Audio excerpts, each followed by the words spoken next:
Olá, boa tarde. Iniciando mais uma live do Museu Egípcio Rosa Cruz Tutancâmon. Hoje vamos trazer mais um pouquinho sobre a literatura no Egito Antigo, ao falar justamente sobre o conto do náufrago. Então, o Everson vai começar conversando com vocês e daqui a pouquinho eu volto para completar a fala dele. Isso.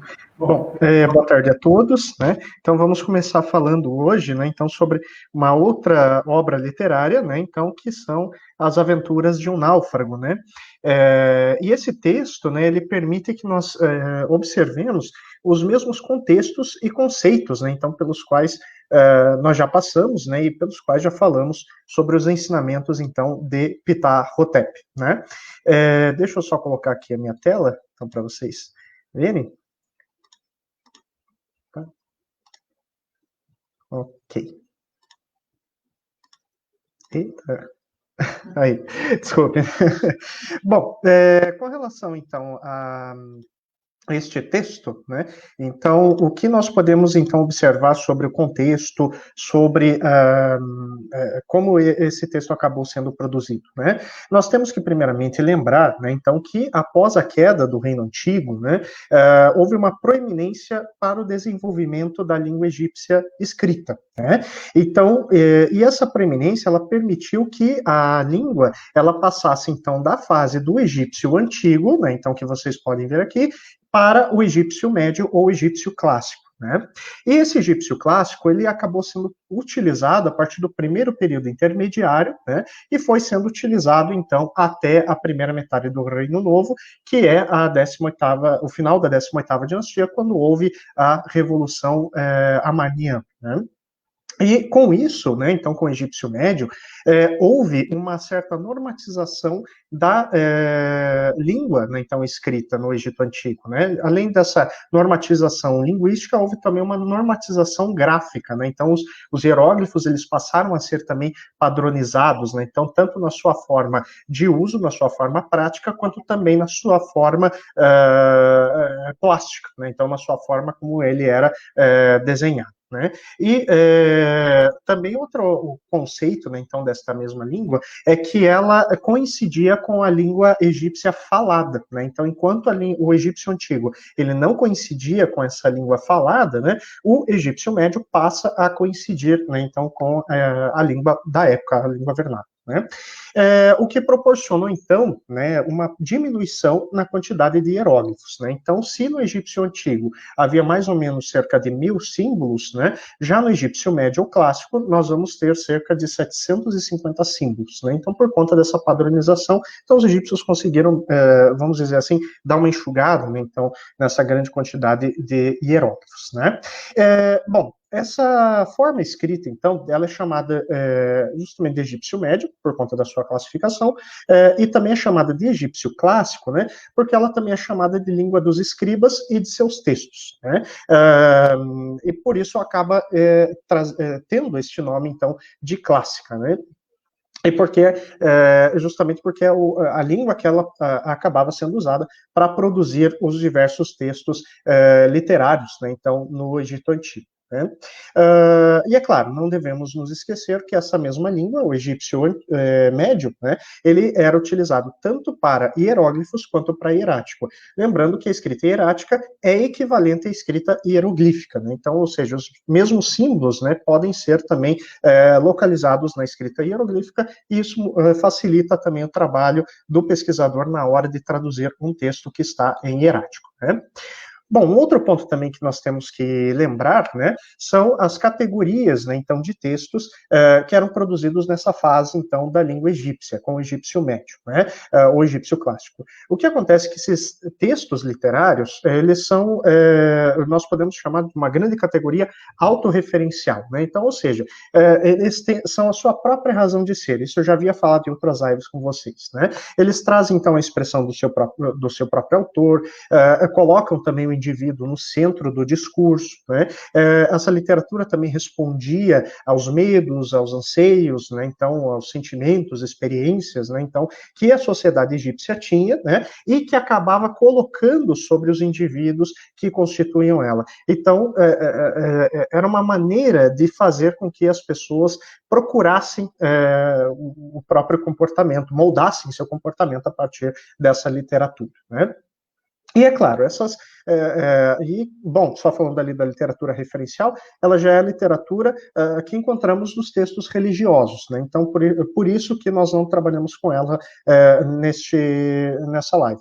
Mas os textos religiosos são o quê? São os textos das pirâmides, né? São os textos dos sarcófagos, livro dos mortos. Por quê? Porque a referência ela é externa ao indivíduo, são os deuses, o mundo dos deuses também, a sua, vamos dizer assim, o centro do discurso, né? Então, e não o indivíduo propriamente dito, né? Bom, com relação à grande categoria de autorreferenciais, né, então, desses textos que se autorreferenciam, né, nós vamos também poder observar a sua própria evolução, né? Então, esses documentos que eu coloquei aqui para vocês já conhecem também, né, muito bem, que são justamente a estela de Upain-Nefert, né? Temos aqui também a autobiografia de Herkhuf, que está na tumba dele, na entrada da tumba, e temos aqui o papiro com o ensinamento de Ptah-Hotep, né?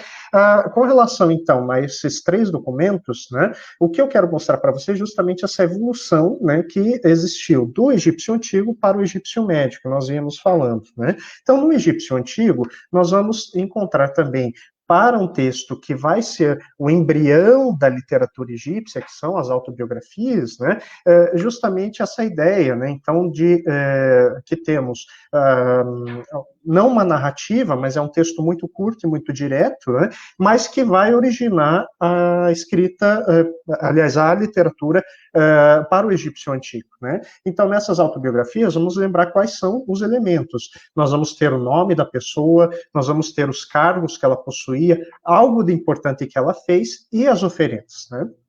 Agora, a partir da quinta e da sexta dinastias, nós já vamos encontrar, por exemplo, na autobiografia de Herkhuf, né? Então, os mesmos elementos que nós encontrávamos na quarta dinastia, mas agora com uma certa narrativa, um nascimento de uma narrativa.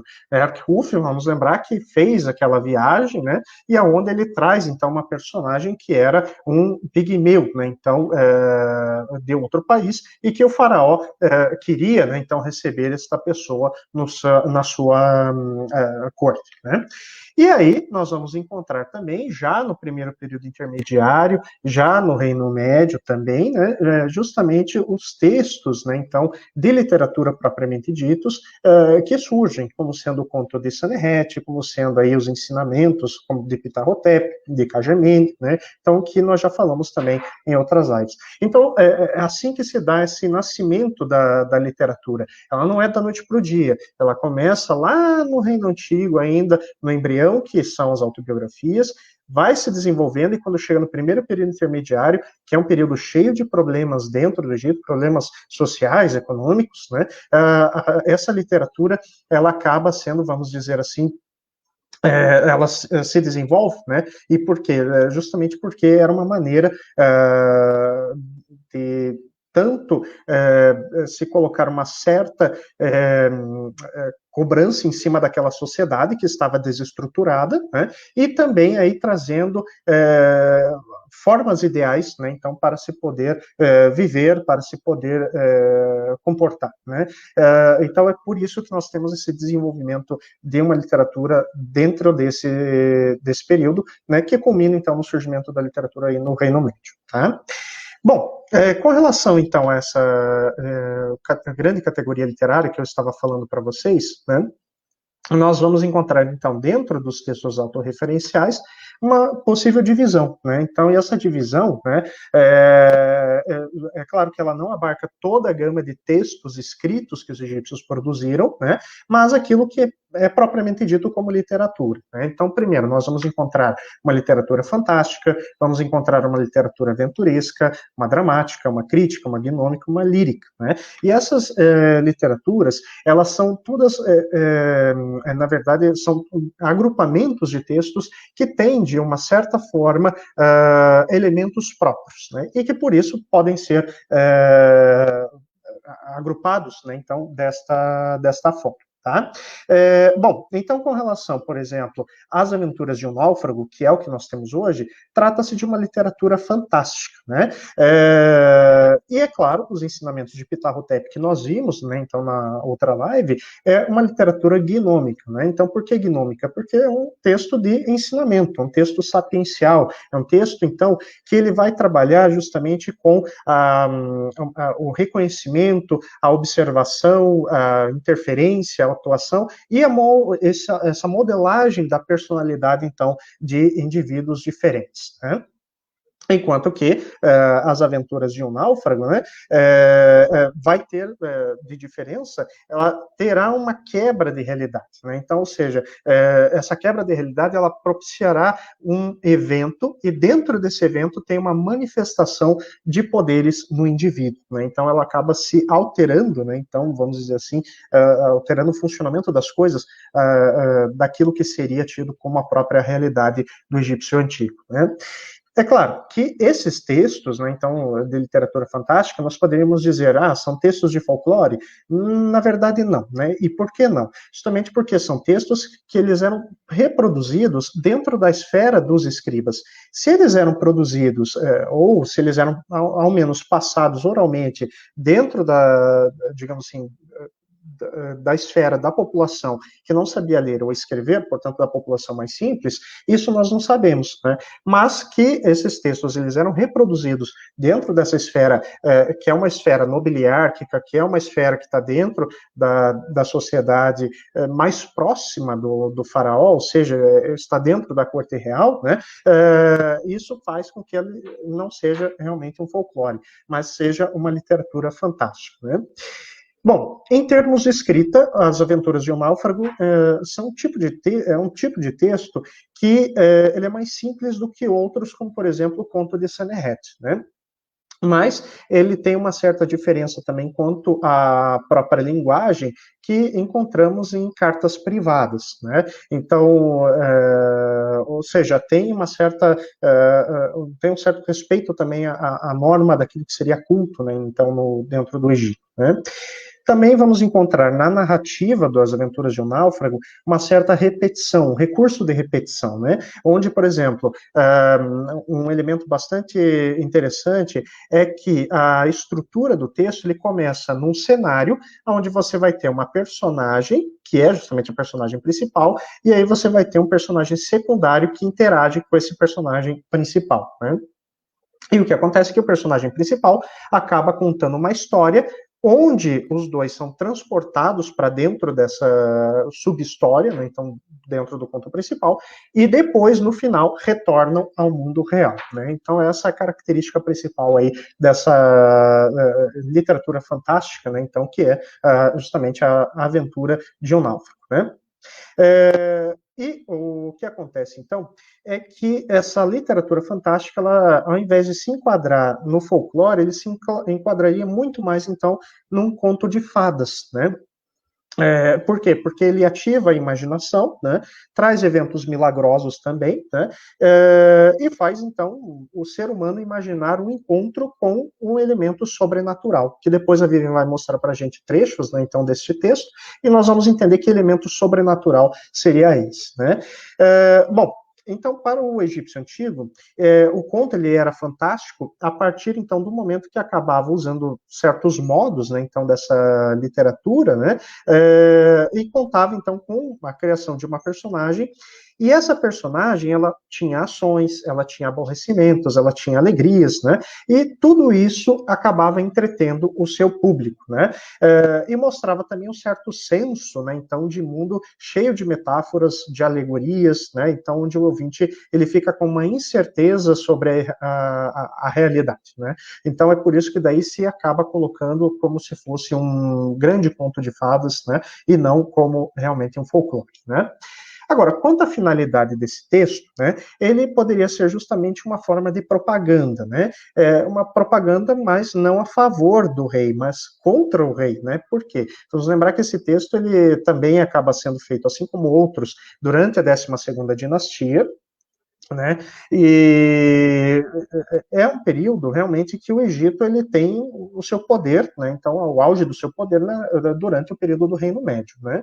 Agora o que acontece? Por que uma propaganda contra a 12ª dinastia e não a favor? Justamente por conta da forma como essa 12ª dinastia surge, que é uma forma um pouco obscura. Por quê? Nós não sabemos como foi exatamente a transição do período de Montuhotep IV para justamente o faraó Amenemhat I, né? Então, o que acontece é que essa transição, né, ela acaba sendo não documentada, né? E é claro, existiam opositores. Tanto que existiam que Amenemhat I ele acaba sofrendo um golpe, né, então onde ele acaba sendo assassinado, né? E onde que isso é falado? Justamente nós temos aí um ensinamento que mais um texto, então, do tipo ensinamento, que é o texto de ensinamento do faraó Amenemhat para seu filho Senusret I, né? E vamos encontrar também o próprio conto de Sanherret, portanto, uma literatura aventuresca, que vai falar, então, dessa ideia desse assassinato do rei, né?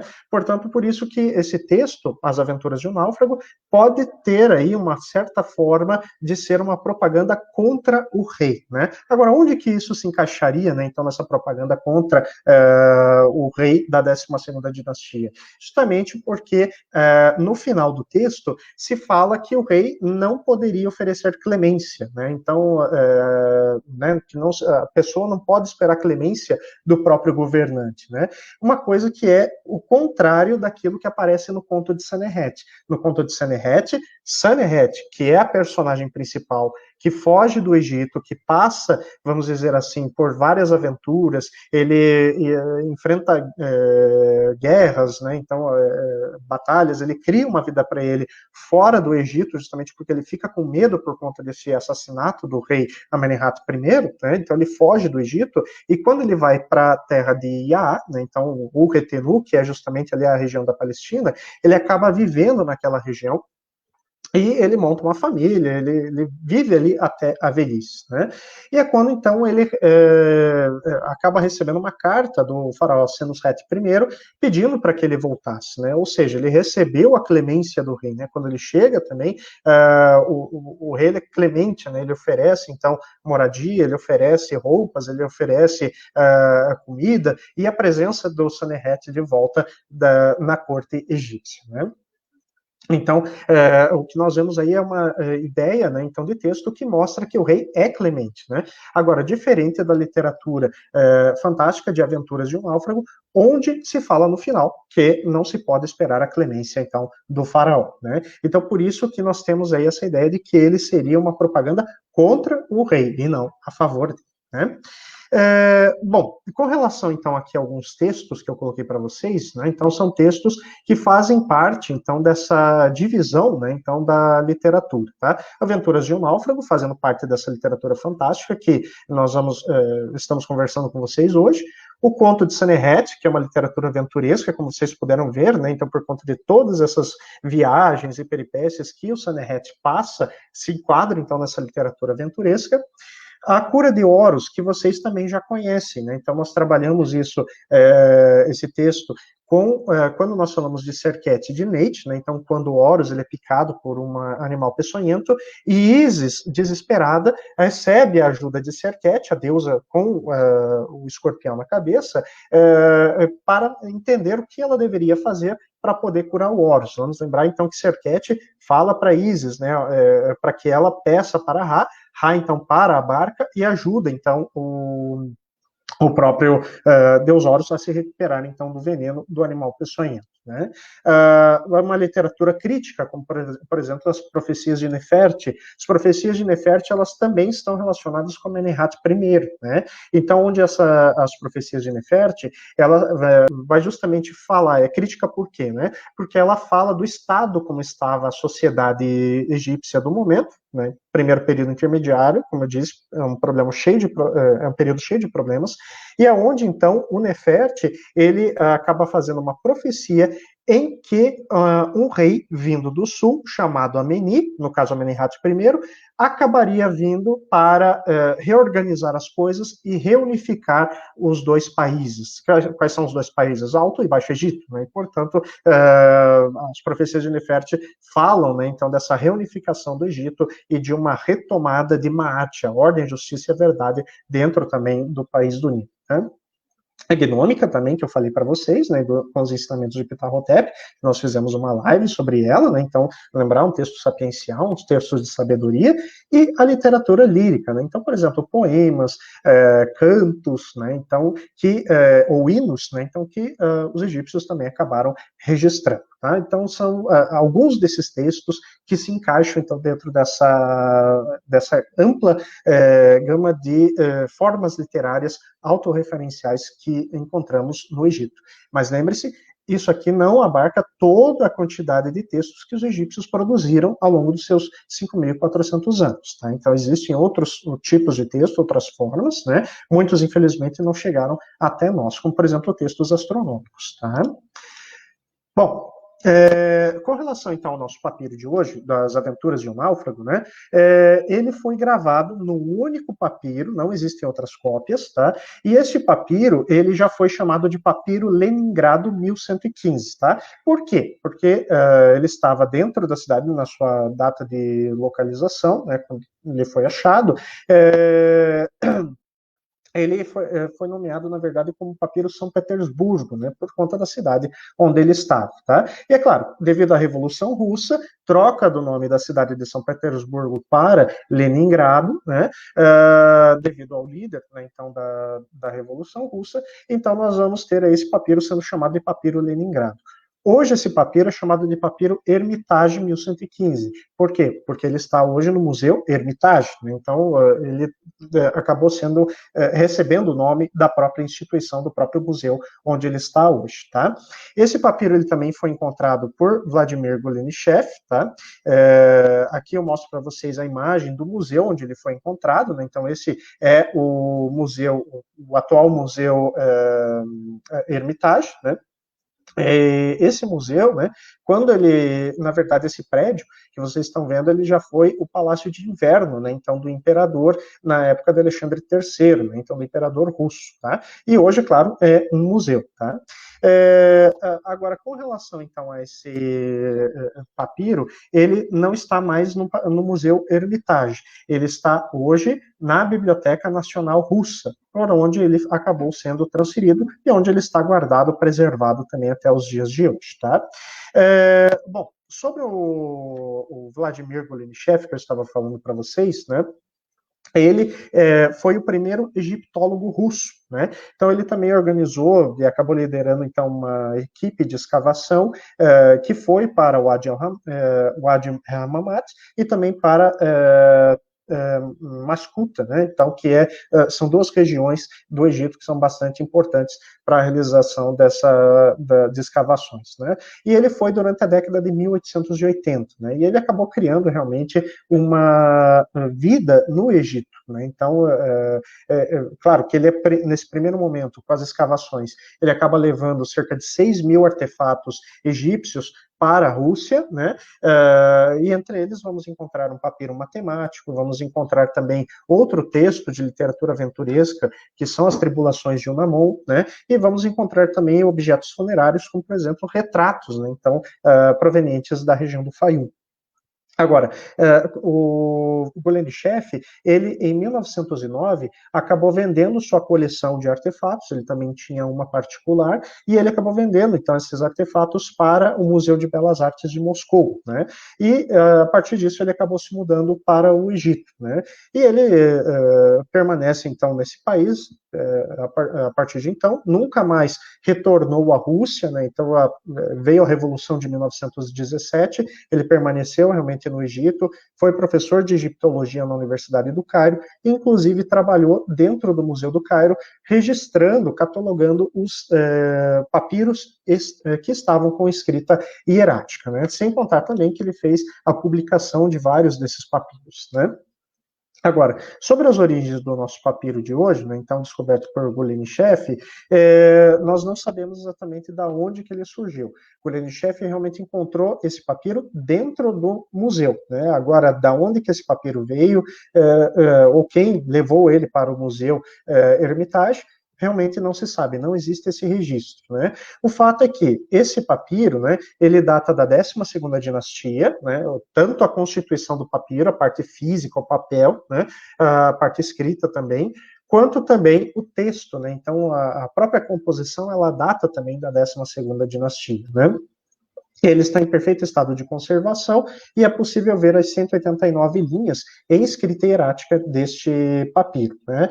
É claro que aqui na imagem eu coloquei para vocês como o papiro está realmente constituído, né? Mas é possível dividir ele. Vamos lembrar que os franceses dividiram, né? Então o papiro dos ensinamentos de Ptah-Hotep, mas este papiro, né? Ele é possível dividir também como se tivesse páginas, né? E isso para poder facilitar o trabalho, né?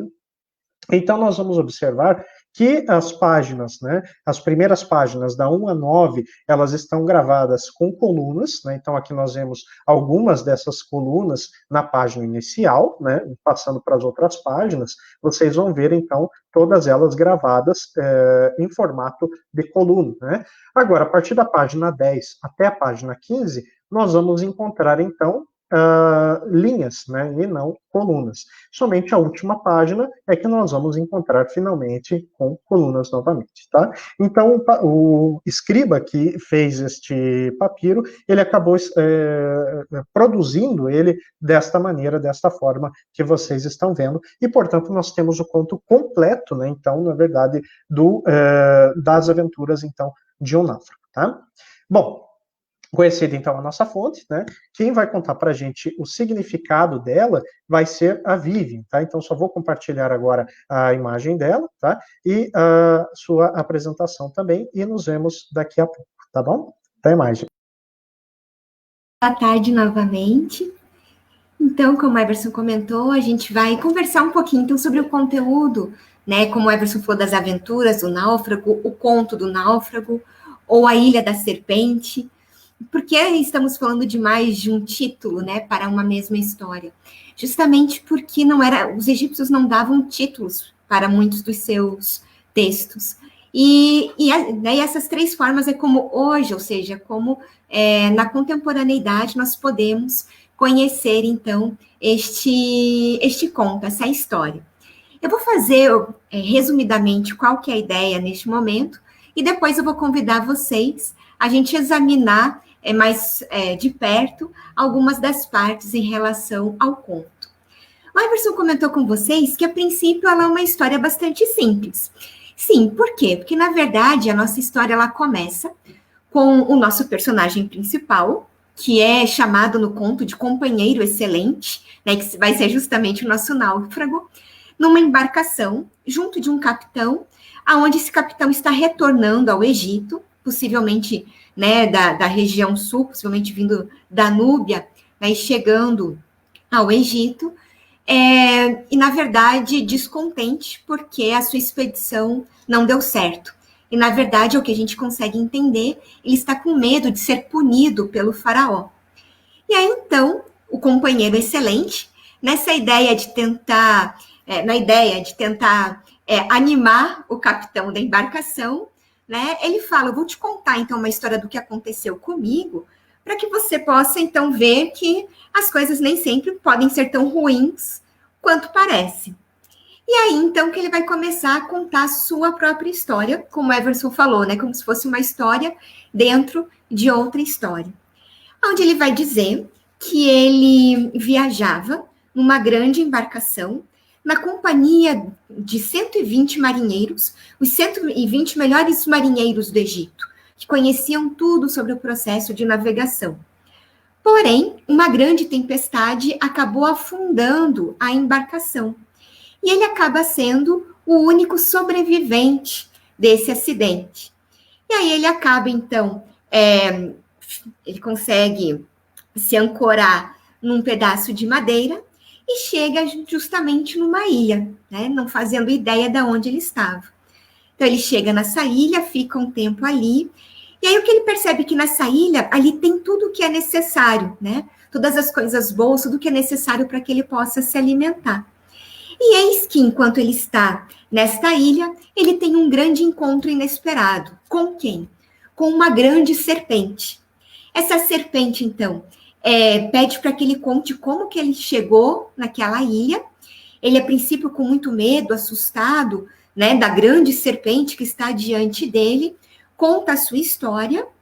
Aí a serpente acaba, então, contando a própria história dela, né, para o náufrago, e aí ela prevê que o náufrago vai conseguir retornar ao seu país, vai conseguir retornar ao Egito, que ele vai passar alguns meses, 4 meses na ilha, até que uma embarcação vai chegar à região, né, e levá-lo novamente à sua casa, onde ele vai poder reencontrar a esposa, os filhos, né, e renascer na sua própria terra, ou seja, acabar morrendo, e na ideia justamente, né, o morrer, renascer na concepção da vida além túmulo egípcia, na sua própria terra. E no fim isso acontece, chega essa embarcação, passados os 4 meses, a serpente deu de presente ao náufrago todas as coisas boas que existiam, né, na ilha. Ele retorna ao Egito, entrega todos aqueles presentes da serpente ao rei, e com isso, então, ele acaba tendo uma boa situação de vida até o fim dela. Resumidamente, essa é a nossa história. Só que agora a gente vai ver de que maneira ela é contada e o que a gente pode aprender a partir, então, dessa história. Como vimos, nós temos 3 personagens, né? O capitão da primeira embarcação, o companheiro excelente, que é o nosso náufrago, e a serpente. Então, como que essa história começa? Então, o excelente companheiro diz: sossega teu coração, comandante. Vê, nós chegamos à pátria. O maço está empunhado, o cabeço da amarração cravado, a amarra da proa posta em terra. Façamos uma oração, louvemos Deus. Cada um abraça o seu companheiro. A nossa equipagem regressou sã e salva, sem perdas na nossa expedição. Atingimos os confins de Uauat e passamos sem mute. Eis-nos de volta em paz. Então, aqui a gente está vendo que ele está tentando animar, né, o comandante dessa embarcação, está nos contando da onde eles estão vindo. Então, eles estão vindo da região sul. Senmut seria justamente uma ilha, uma região na Núbia, né? Uauat, aonde também é citado ali como localização, é próximo à região de Philae, que nós temos aqui no sul, e aí, então, Senmut, né, essa região aqui circulada em vermelho. Então, no sul do Egito, na Núbia. E aí ele continua, então, né? Escuta-me, comandante, porque eu estou vazio de exagero. Lava-te, põe água sobre os teus dedos e poderás responder quando se dirigem a ti. Fala ao rei com o teu coração na tua mão e responde sem balbuciar. A boca de um homem pode salvá-lo, o seu discurso. E aqui a gente tem no início, embora que nem o Everson comentou, que o conto do náufrago ele está enquadrado justamente no tipo de literatura aventuresca, mas aqui no início a gente encontra uma característica sapiencial desse texto. Ou seja, ele está dando, né, uma instrução a quem ele está falando, né? Então, lava-te, acalma o teu coração, né? E aí, então, justamente sobre... e responde, né, o rei, no caso, sem balbuciar. E quando ele fala a boca de um homem pode salvá-lo, o seu discurso. Tanto a questão de saber ouvir, de saber escutar e também de saber falar. É um conselho sábio, na verdade, ao egípcio. Né? Então, aqui a gente encontra, como eu comentei, essa característica sapiencial. Aí, né, ele vai contar agora a sua história justamente ao comandante. Age segundo o teu desejo.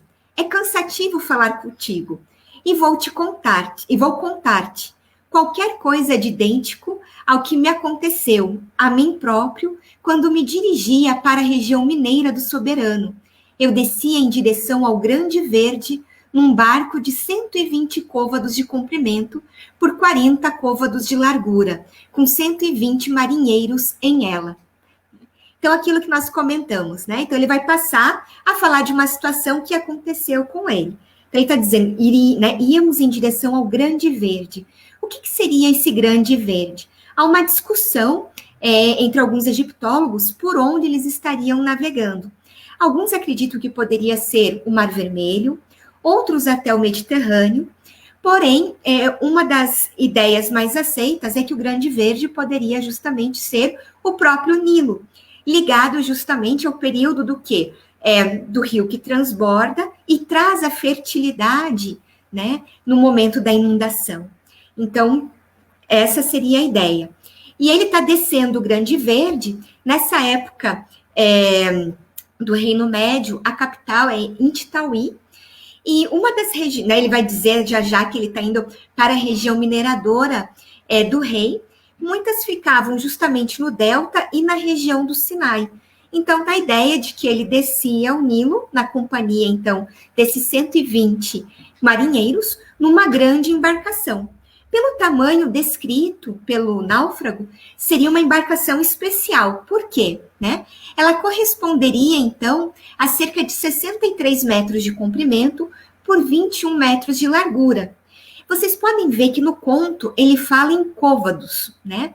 Côvado, na verdade, é a unidade de medida dos antigos egípcios, que é o que vocês podem ver aqui no slide. Nós temos justamente a imagem de um côvado. Um côvado egípcio corresponde à medida de 52,3 centímetros, né? Então, quando ele fala, né, no comprimento por 40 côvados de largura, né, 120 côvados de comprimento por 40 côvados de largura, é justamente a essa unidade de medida a que ele está se referindo, né? E como eu comentei, o Grande Verde possivelmente sendo o próprio Nilo. Embora, como a gente vai ver, o conto não nos diz realmente para qual região se estava seguindo, né? Na verdade, é uma interpretação, o que seria esse Grande Verde, então, presente aqui no conto. Aí, o que ele vai contar, que eu não coloquei o trecho aqui, justamente sobre a tempestade que veio e acabou virando a embarcação, né, que afunda, e do qual, então, o náufrago é o único sobrevivente deste acidente, mesmo tendo os melhores homens, que esses homens seriam possíveis de conseguir, a partir do conhecimento que eles tinham, de saber quando viria uma grande tempestade, mas, na verdade, não souberam, naquele momento, pelo menos do conto, prevê-la, né? E aí, então, a embarcação acaba afundando. E aí ele fala, foi a madeira que se partiu ao meu favor e depois o barco morreu. Dos que estavam aí, não restava um só. Então fui depositado numa ilha por uma vaga no Grande Verde. Passei 3 dias sozinho, só com o meu coração como companheiro, estendido inerte no interior de um abrigo de madeira. Então, ele nos conta, né, que ele é o único sobrevivente, que ele chega na ilha, né, onde ele fica 3 dias sozinho, inerte, né, protegido, então, nesse abrigo de madeira. O que a gente pode chamar atenção também é quando ele fala apenas com o meu coração como companheiro. E também a gente já viu, quando ele estava conversando com o comandante, que ele fala de novo do coração. E qual que é a importância disso? Vamos lembrar que o coração é a sede da consciência humana para o egípcio, né? Então, é como se ele apenas com a sua própria consciência.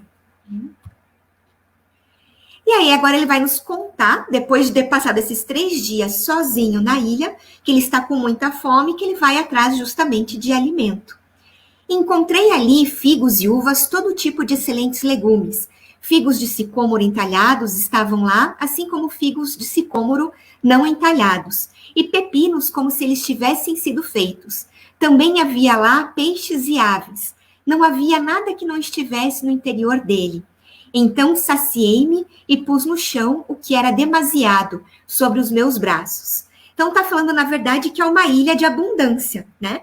Que ele encontrou, na verdade, vários tipos de alimentos e que não só foi suficiente para ele se alimentar, mas que até era o suficiente para que ele pudesse carregar, né? Para que ele pudesse, então, se alimentar depois. Agarrei num pau para fazer fogo. Acendi um fogo e deitei o fogo para os deuses. Foi então que ouvi um barulho de trovão e imaginei que fosse uma vaga do grande verde. As árvores estalavam e a terra tremia. Destapei a minha cara e vi que era uma serpente. Era ela enquanto vinha. 30 côvados pertenciam-lhe, e sua barba era maior que 2 côvados. O seu corpo estava coberto de ouro, e as suas sobrancelhas de verdadeiro lápis-lazuli. Ela inclinou-se para diante, então abriu a boca para mim, enquanto eu permanecia sobre o meu ventre, diante dela, e disse-me: quem te trouxe? Quem te trouxe, homenzinho? Quem te trouxe? Então, aqui nós temos justamente o encontro do náufrago com a nossa terceira personagem, a grande serpente. E aqui, da maneira como ele descreve, na verdade, nós podemos entender essa grande serpente como uma divindade. Por quê? Porque ela é de ouro, né? É lápis-lazuli, ou seja, todos os materiais aos quais os deuses também eram feitos. Tinha cerca de 30 côvados de altura, ou seja, pouco mais de 15 metros de altura. Então, nós sabemos que, nessa questão fantástica do conto, o náufrago está se deparando justamente com um deus, né? Então, essa serpente era uma divindade. Nós não temos, claro, imagens egípcias, né, do Egito Antigo associadas à imagem da serpente e o náufrago, mas essa história acabou influenciando literatura, principalmente para criança, na nossa contemporaneidade. E aqui, então, como que a arte, né, atual acabou se inspirando nesse encontro, então, entre o nosso náufrago e a grande serpente, né, na ilha. Mas como que continua essa nossa história, né? Então, quando ela questiona o náufrago como que ele chegou lá, ele vai contar para ela toda a sua desventura, né? Ou seja, toda a questão da embarcação ter afundado e ele ser o único sobrevivente. Aí ela fala para ele: não branqueis o teu rosto, tu estava-me reservado. Vê, Deus fez com que tu vivesses e conduziu-te à ilha do Cá. Não há nada que não haja aí no seu interior. Ela está cheia de tudo que é bom. Olha, tu passarás mês após mês até completares 4 meses no interior desta ilha. Então um barco virá do teu país com marinheiros de teus conhecidos. Tu partirás com eles para o teu país e morrerás na tua cidade. Como é feliz aquele que pode contar aquilo que experimentou, depois de terem passado dos acontecimentos maus. Então, o que nos chama a atenção é que agora a gente sabe que ele está na Ilha do Cá. Essa também é uma ilha imaginária, né? Não existe, na questão geográfica egípcia, a Ilha do Cá. E o que é o Cá? A gente já conversou a respeito disso, né? O Cá é justamente o princípio que sustenta, né, justamente a energia vital. Numa ilha de abundância, que nada falta, né? Então, também não é à toa o próprio nome da ilha chamar-se Cá. Né? E aí, boa parte das interpretações que eu estou trazendo aqui para vocês provém da análise feita por um egiptólogo português, o Telo Ferreira Canhão, e até ele chega a questionar, né? Poderia, então, a ilha estar relacionada ao próprio paraíso, né? Ou seja, um local de abundância onde nada falta?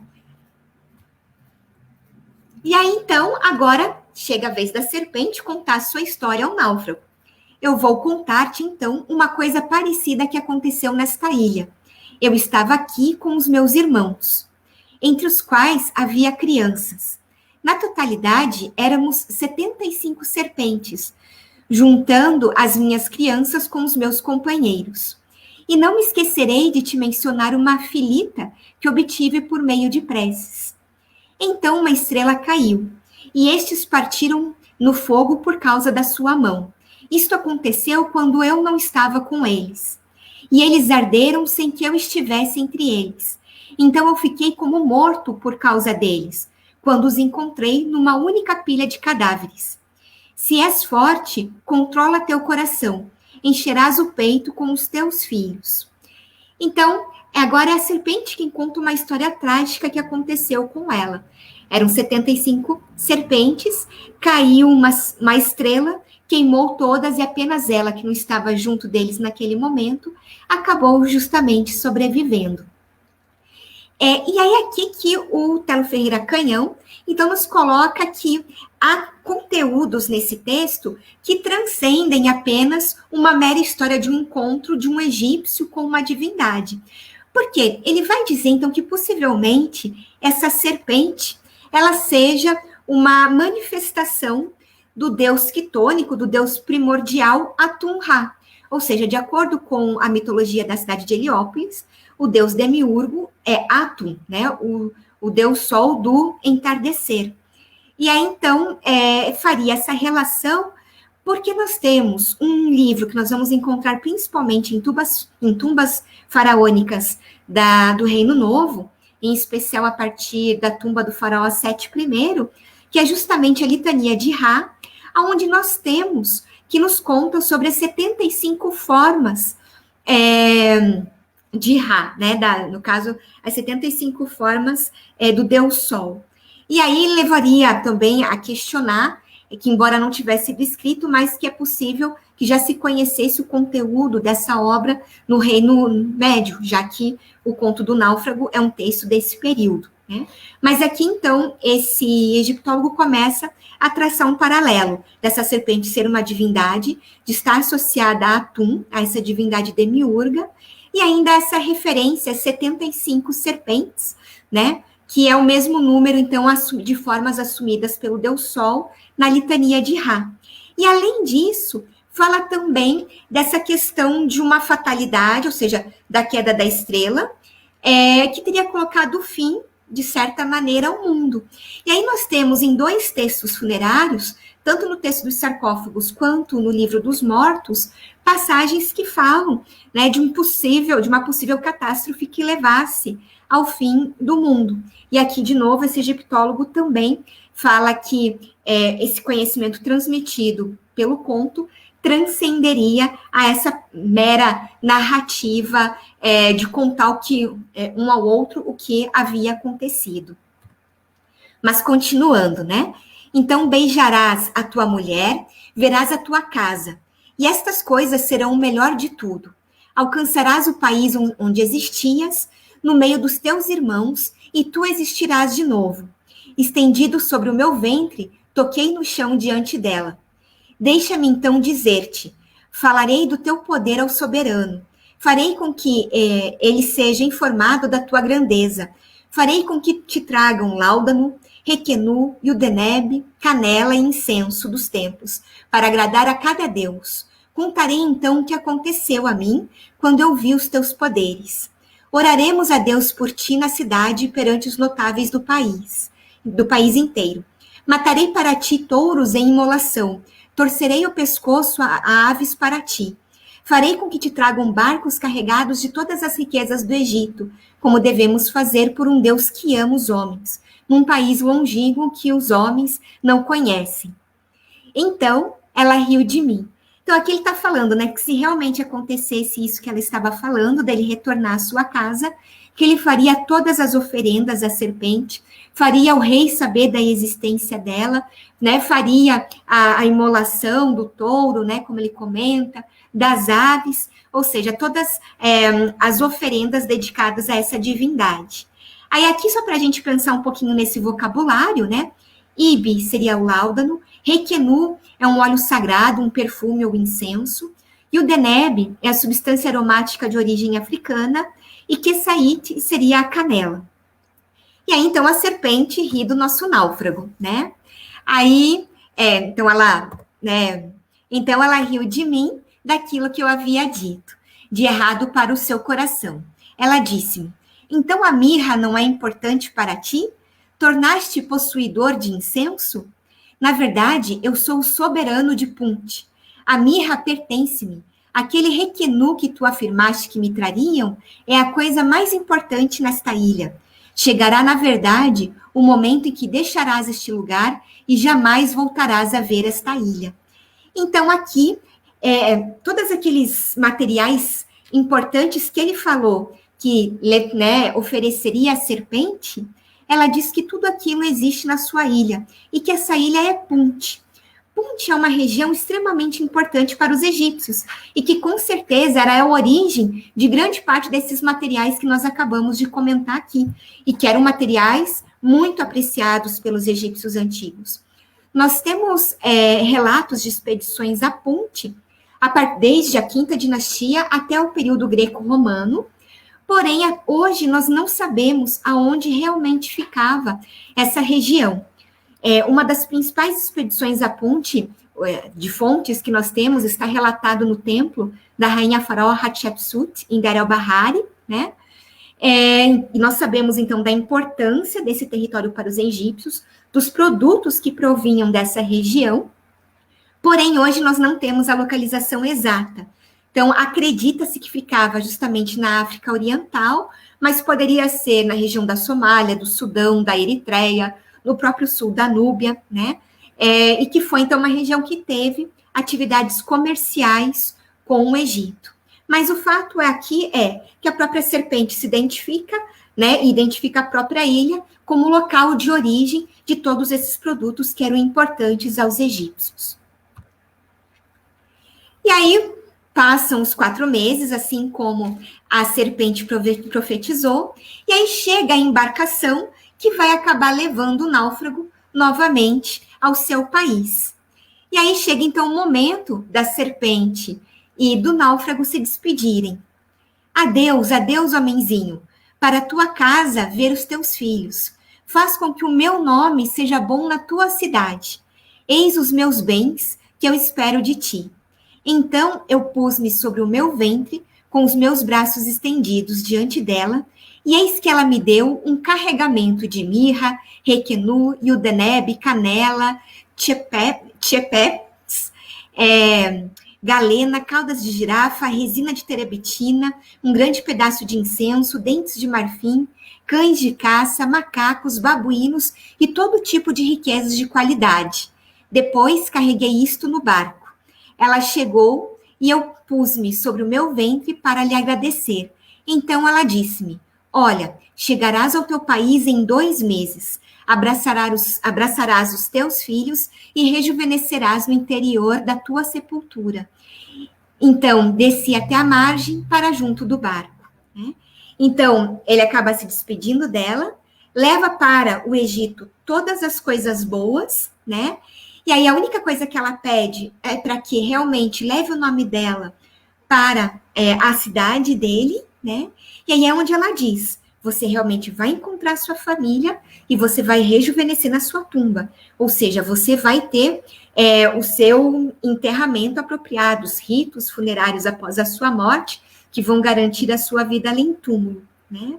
E aqui a gente tem uma questão importante para o egípcio. Havia um grande medo de morrer fora do seu país de origem, porque morrer fora do Egito significava não ter os ritos funerários e, com isso, não ter a sua vida além túmulo garantido. E aqui a serpente, então, profetiza e diz que realmente isso aconteceria com ele. E aí ele agora, a nossa história com a serpente acabou, ele volta a falar com o capitão da embarcação, aonde a nossa história começou. Ouve, portanto, o que pertence à minha boca. Vê, é bom escutar as pessoas. Então ele disse-me, não faças de excelente, meu amigo. Quem dará água à ave quando a terra começar a brilhar, para ele ser abatido pela manhã? Então, por mais que o náufrago tenha contado toda a sua história, né, a única fala do comandante é como se ele realmente já se sentisse condenado, né, como ele realmente não acreditasse que algo bom aconteceria a ele, assim como um náufrago havia dito que havia ocorrido com ele a partir do seu encontro com a serpente. E daí aqui a gente tem o colofão, que nós falamos quando tratamos lá das instruções de Ptah-hotep, né? Aqui em vermelho, que é como termina o texto. E acabou do princípio ao fim, como que se encontrou na escrita do escriba hábil de seus dedos, Amenaá, filho de Ameni. Possa ele viver, prosperar e ter saúde. E aqui também é uma questão interessante, né? Como muitos dos papiros que nós temos hoje eram cópias, e como a gente já comentou, nessas cópias elas serviam justamente para o processo de aprendizagem dos escribas, era difícil que um papiro fosse assinado, como esse que nós temos aqui, né, nessa cópia justamente do Conto do Náufrago, que o Everson, então, apresentou para vocês o papiro, né. Agora, bom, qual que é a interpretação que a gente pode fazer desse conto? Como eu falei para vocês, o Telo Ferreira Canhão, ele diz, então, que a gente pode ter duas leituras. Uma leitura literal, ou seja, apenas dessa história que o náufrago comenta, e do retorno dele bem-aventurado ao Egito. Porém, haveria um outro, que seria justamente de cunho simbólico, de cunho metafórico, né? Então, ele acredita que esse texto ele teria uma concepção mágico-religiosa. Para aqueles que não têm conhecimento de verdades profundas da religiosidade egípcia, como nós comentamos ali, o texto da Litania de Ra, do texto do Livro dos Mortos, o texto dos sarcófagos, né? Seria simplesmente uma história que possivelmente antes já poderia até mesmo ser narrada oralmente até que tivesse sido escrita. Porém, é possível também que para aqueles que tivessem conhecimento da questão mágica religiosa egípcia, teria um ensinamento mais profundo. Até chega-se a questionar, não estaria talvez, então, o náufrago morto, e essa viagem estaria relacionada justamente à viagem que ele faria para a vida além túmulo? Se a Ilha do Ka é uma ilha da abundância, né? Assim como se esperava que fosse o mundo governado por Osíris, será que também não seria uma referência a isso? Então, ele traz, né, uma possível interpretação de que seria um texto ligado por exemplo, a sacerdotes. E aí até ele traz uma ideia de, quem sabe, ser um texto esotérico. Mas esotérico em que sentido? No sentido de que verdades veladas, verdades religiosas, filosóficas, científicas, elas só eram transmitidas a um determinado grupo de pessoas que poderiam receber aquele conhecimento, aquele ensinamento. E que daí, então, esse texto poderia ser compreendido também dessa forma. Se assim era, né, a gente não tem como garantir. Mas é uma possível interpretação, né, deste conto. Tanto aventuresca, como o Everson comentou conosco, ou nessa característica mágico-religiosa, e que não deixa também de trazer um cunho mitológico, como aquela parte, então, que fala a respeito de um possível fim do cosmos, né? Ou mesmo as 75 representações do deus Ra, né? Então, nós teríamos essas possibilidades em relação ao conto do náufrago. Everson, temos algumas perguntas? Bom, Vivian, nós temos sim, tá? A primeira pergunta, então, é da Heloísa, tá? E a Heloísa, ela faz a seguinte questão: se essas literaturas foram editadas e publicadas em formatos de livro, né? E se atualmente existe alguma publicação sobre elas, né? Então, Heloísa, na verdade, assim, é uma das publicações mais importantes que existem hoje, né? Então, aqui no Brasil, né? Além daquela que a Vivian citou, que é do egiptólogo português, né? O Telo Ferreira Canhão, né? Tem também do professor Araújo, tá aqui, né? Emanuel Araújo, tá? Então, que é o Escrito para a Eternidade, é uma das literaturas mais importantes e que é ele quem faz essa divisão literária, né, então que eu acabei mostrando para vocês, tá? Então, é uma das literaturas, não tem mais edição desse livro, tá? Então, os livros que existem hoje são livros que a gente consegue em sebo, né? Então, são livros usados, né? Mas esse aqui eu comprei usado, mas tá bem conservado, tá? Então, se você conseguir, daí deve ter em algum sebo, tá bom? E aí a segunda pergunta, tá, da Marina, né? Só complementando a Heloísa também, tem em inglês também, se você quiser, o trabalho da professora Miriam Lichstein, tá? Que ela trabalha com as literaturas do Reino Antigo, do Reino Médio e do Reino Novo, fazendo então as traduções e comentando um pouco também, daí se você quiser, tá bom? A segunda pergunta é da Marina, né? Então ela pergunta se a literatura fantástica era produzida na esfera dos escribas, como foi comentado, né? E o povo não teria acesso a esses textos nem mesmo pela oralidade. Exatamente, como eu comentei também durante a live, né, Marina? Nós não temos como saber se o povo tinha acesso, né? Então é por isso que o professor Araújo, ele não trabalha com a ideia de que seria, e nem a professora Miriam Stein, não trabalha com a ideia de que seria um folclore, mas sim um conto de fadas, né? Então, por isso nós temos daí essa indicação dessa categoria literária, tá bom? Então, se o povo tinha acesso pela oralidade, nós não temos realmente como saber. Se tinham, né, infelizmente se perdeu, tá? A próxima pergunta também é da Marina, né? Então ela pergunta o seguinte: o Telo Ferreira Canhão menciona que a serpente estaria no país de Punt, né? Então de origem certa, né? Então sobre Punt poderia ser Somália ou Etiópia, afirmam outros autores, né? Essa última afirmação está correta, né? Então você já respondeu, mas se quiser complementar, Vivi. Isso, Marina, a gente não sabe, nós não temos a origem correta de onde ficava, né, o país de Punt.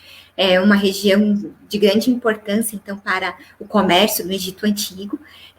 Acredita-se, né, muitas das referências que eles deveriam chegar a esse país pelo Mar Vermelho, acredita-se que essa era a rota principal, e é isso mesmo. Então, possivelmente na Eritreia, na Somália, no sul da Núbia, são todos locais possíveis da onde Punt ficaria, mas infelizmente continua incerto.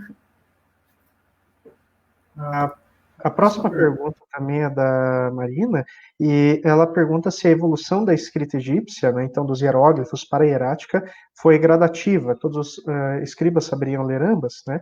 A verdade é assim, Marina, a escrita hieroglífica e a escrita hierática, elas não, conviveram juntas, tá? Então, por isso que eu falei também num determinado momento da live que a escrita hierática tem o seu equivalente também na escrita hieroglífica, tá? E, portanto, trata-se praticamente do mesmo conhecimento, né, então, em relação ao sistema de escrita egípcio, tá? Então, sendo que a escrita hierática, ela é uma escrita mais cursiva, mas que ela tem o seu equivalente na escrita hieroglífica, na escrita monumental, tá? Por isso que eu falei, quando o egiptólogo ele vai traduzir um texto que está em hierático, o que vai acontecer? Ele pode pegar esse texto em hierático, localizar o equivalente em hieróglifo, e aí fazer a transliteração, ou seja, para os nossos caracteres, nossas letras, né? Ou então letras hebraicas, e aí faz a tradução, tá? Então a escrita hieroglífica e a escrita hierática conviveram e, portanto, provavelmente todos os escribas deveriam saber tanto uma quanto a outra também, tá? Diferente da população letrada, né? Então a população letrada ela poderia conhecer até por exemplo, alguma coisa da escrita hierática, mas não necessariamente da escrita hieroglífica, né? E é claro, o demótico, né? Então, claro, desse nome, por exemplo, que vem a escrita do povo, né? As pessoas geralmente que conheciam demótico não conheciam hierático nem hieróglifo, né? Então sabiam apenas aquela língua, porque era a língua comum que era escrita e passada então para a população e era utilizado daí em negociações, em compra, venda e tudo mais, tá? A outra pergunta também é da Marina. Ela pergunta qual que é a simbologia da serpente no conto, né? Além de ser o segundo personagem do diálogo. Então, Marina, como nós comentamos, ele é uma divindade, né? Por que nós podemos afirmar isso? Pela maneira como o náufrago vai descrevê-lo. né? Ela é de ouro, ela tem uma longa barba, ela tem sobrancelhas de lápis-lazuli, ou seja, as divindades eram assim representadas, né? Então, nós podemos afirmar que era um deus. Qual deus? Aí eu apresentei para vocês a interpretação do professor Telo Ferreira Canhão, na qual ele, ao analisar diversas divindades, na concepção dele, seria Atum-Ra, no caso, principalmente o deus Atum, né? Já que uma das suas associações é possível ser feita à serpente, então, como uma divindade relacionada à criação do mundo, e também por conta daquele momento aonde é possível nós correspondermos os outros habitantes que viviam com a serpente na ilha, ou seja, as outras 74 serpentes, relacionadas às 75 formas de Ra, que Ra assumiria, que é narrado na litania, né, do próprio Deus.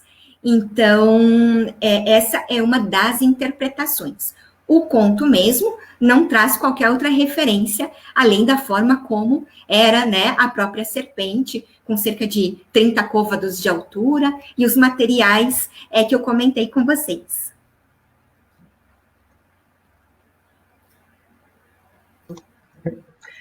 Bom, essas foram as perguntas, Vivian, tá? Então já acabaram, tá? Nós esperamos que vocês tenham gostado desse conteúdo, né? Então, e claro, né? Nós esperamos vocês aí nas nossas próximas lives também, tá? Sejamos um bom final de semana a todos, tá? E lembramos que as lives elas ficam todas gravadas no nosso Facebook, tá? E depois elas são colocadas no YouTube da Ordem Rosa Cruz Amorque, tá? Então, quando vocês quiserem reassistir, tiverem dúvidas sobre o conteúdo, podem ficar à vontade para assistir lá, tá? Ou podem mandar também as dúvidas para o nosso e-mail aqui do museu, né? Então, eu coloquei o site aqui para vocês, mas o e-mail do museu é museu@morte.org.br, tá bom? Vivian, quer falar mais alguma coisa? Na verdade, agradecer sempre, né, a companhia nas tardes de sexta-feira. Espero que vocês tenham gostado do conteúdo que a gente trouxe hoje. Lembrar também do nosso Instagram, né, do Instagram do Museu Egípcio Rosa Cruz, e desejar um bom final de semana. Muito obrigada. Isso, muito obrigado a todos. Só lembrando que o museu segue fechado. Quando reabrirmos, nós vamos publicar a informação, tá bom? Tchau, tchau, boa semana.